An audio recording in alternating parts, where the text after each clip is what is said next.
Bien, empezamos por lo último. Está invitado Víctor Labaño, un amigo, un abogado, un poeta, a ver, ¿cómo diría yo? Un romántico. Pero vamos a hablar de cosas importantes que quisiéramos haber desterrado en el tiempo, pero que aún están vigentes. Yo, antes que hablar con Víctor, traje unos datos que quiero compartir con la audiencia, porque tienen relación con lo que vamos a hablar. Dice, apuntes sobre la pobreza. Casi la mitad de las personas en situación de pobreza crónica tiene menos de 15 años. El 70% tiene un nivel educativo bajo. Estamos hablando de mucha gente, anónimos. Estamos hablando de la gente que reviste en calidad de, y lo digo para poderlo graficar, de subpersonas. Son los que cuando la policía les pide documentos no los trata como personas, los pueden tratar como basura. Son los que, si van a pedir trabajo, no les abren la puerta. Son los desplazados de todos los tiempos, en gobiernos peronistas, en gobiernos radicales, en gobiernos conservadores. Son los que viven en la periferia, son los que viven sin nombre y apellido, son los que no pueden dar la dirección de donde viven para conseguir un trabajo. Son los negros de mierda para muchos. Son los que roban, son los que te ayudan, son solidarios. Yo le contaba a Víctor Labaño, cuando yo vivía en la villa, venía del colegio, estaba en quinto año, cruzaba Avellaneda por la avenida Mitre, por la avenida Cadorna, y venía con miedo y me sentía seguro cuando pisaba la tierra de la villa, porque estaba en casa. Ahí me sentía seguro. Y esto es lo que pasa cuando uno ve la sociedad desde la calle de tierra y desde el rancho y mira para enfrente y están los otros, que también son peligrosos. Allí están los otros que son insensibles. Allí están los otros que nos condenan. Allí están los otros que nos ven peligrosos a nosotros. Es muy difícil esta grieta tremenda que le ha tocado vivir y que le toca vivir a mucha gente. Sigo con los datos.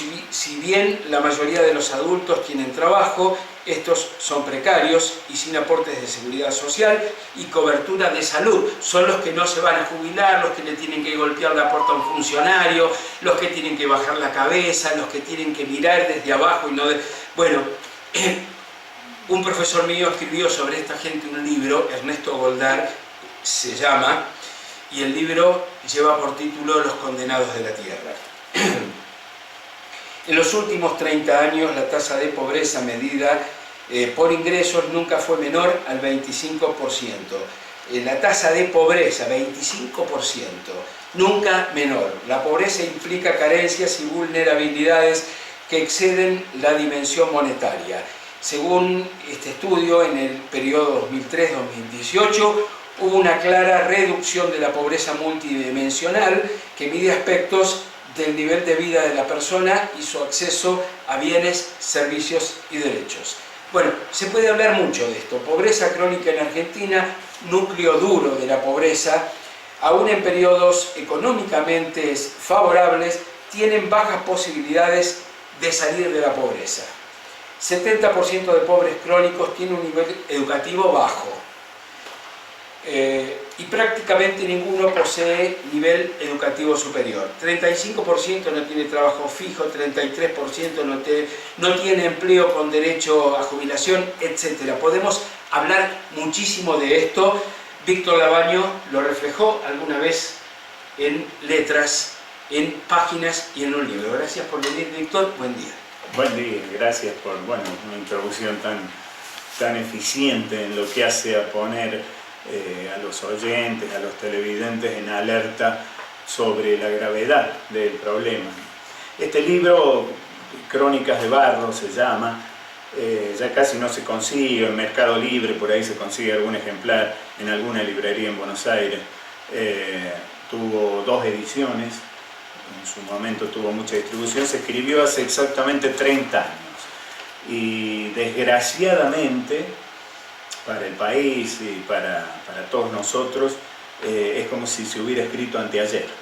Porque, bueno, los números no solo son iguales, sino son peores, como vos lo marcabas. Cuando yo escribí este libro había un 30% de pobreza registrado por el INDEC y ahora estamos hablando de un 40%. Había un 7% de desocupación y ahora estamos hablando de un 11%. O sea que la tragedia es continua, es larga y además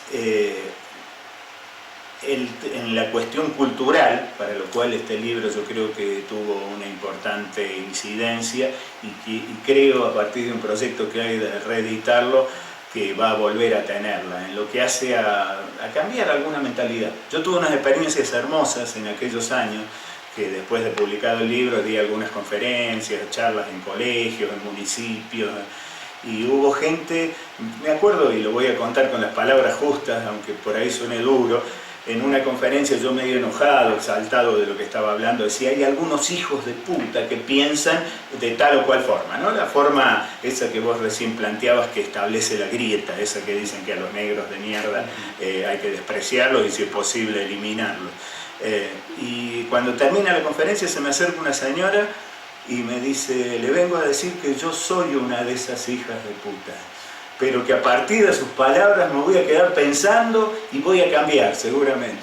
Y lo decía con lágrimas en los ojos, una cosa muy, muy hermosa, ¿no? O sea que si sirve, como dicen por ahí, para modificar alguna actitud. Exacto. Sí, y yo creo que con eso solo ya tuvo importancia, ni hablar de que realmente yo creo que tuvo más extensión el mensaje de que esta famosa grieta, que es clara, es entre el mundo de los ricos y el mundo de los pobres. Si uno apoya el mundo de los ricos, aunque hay muchos pobres que lo hacen, también está el que apoya el mundo de los pobres, que creo que con tus palabras vos has demostrado que es así, y no solo lo has apoyado, sino que lo has vivido, cosa muy importante, porque como dijo alguna vez un ministro de Acción Social, para conocer la pobreza hay que meter los pies en el barro. Y por eso de ahí el título Crónicas de Barro, cuyo subtítulo de este libro, que se va a reeditar seguramente, es Historias y Miserias del Gran Buenos Aires. La idea es hacer una edición actualizada con las cifras actuales, pero manteniendo las historias, porque lo que tuvo tal vez, y hago mal, suena inmodesto, pero es la realidad, de que el valor de este libro estaba en que le daba formas narrativas a los números. Las cifras del INDEC, la encuesta permanente de hogares, un informe sobre la pobreza en el conurbano bonaerense que se hace cada 2 años en el INDEC, se suspendió varios años desgraciadamente en un tiempo, pero ahora ha vuelto a reflotarse este tema,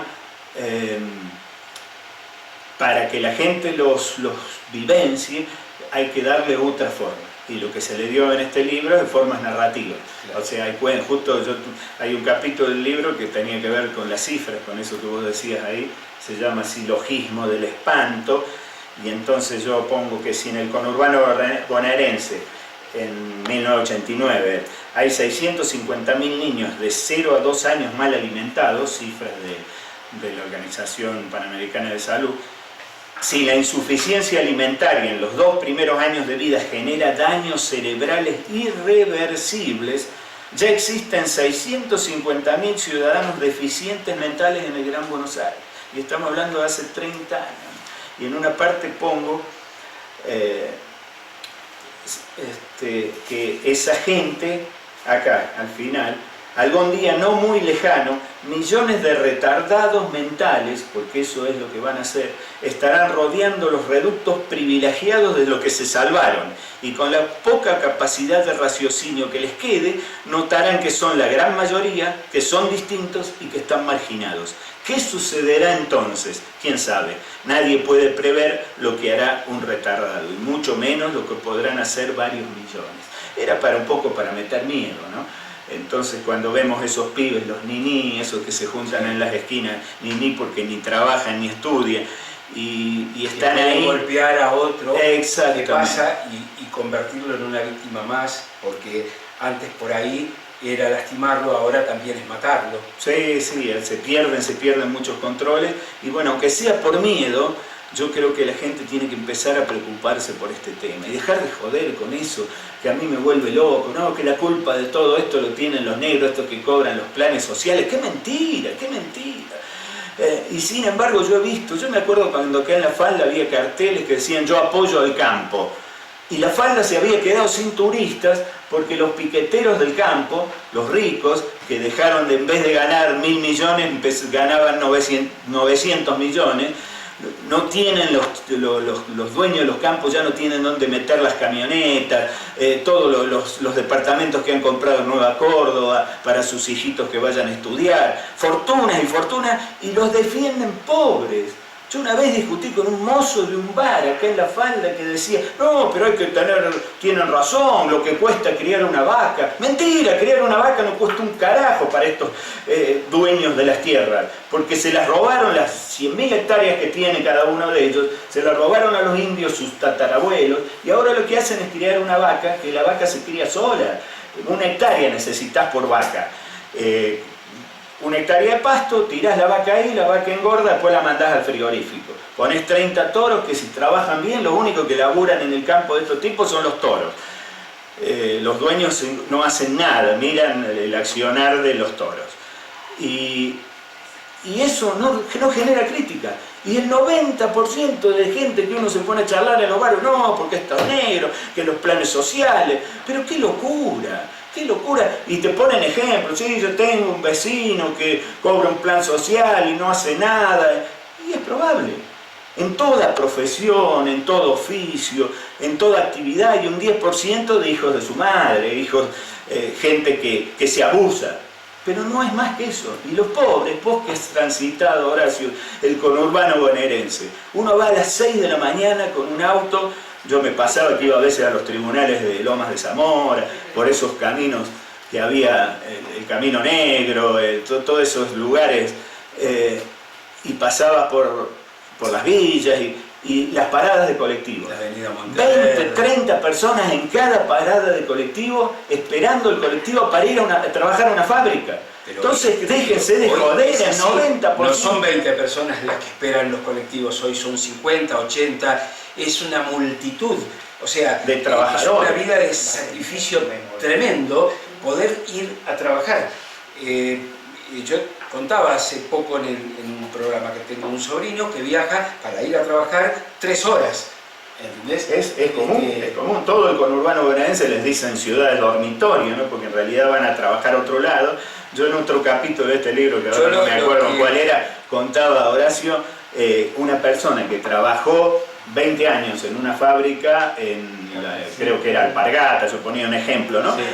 Y viajaba desde, vamos a ponerle desde Morón, por ejemplo, sí. Tomaba un tren, después tomaba el subte, sí. Y después tomaba otro tren, ¿no? Sí.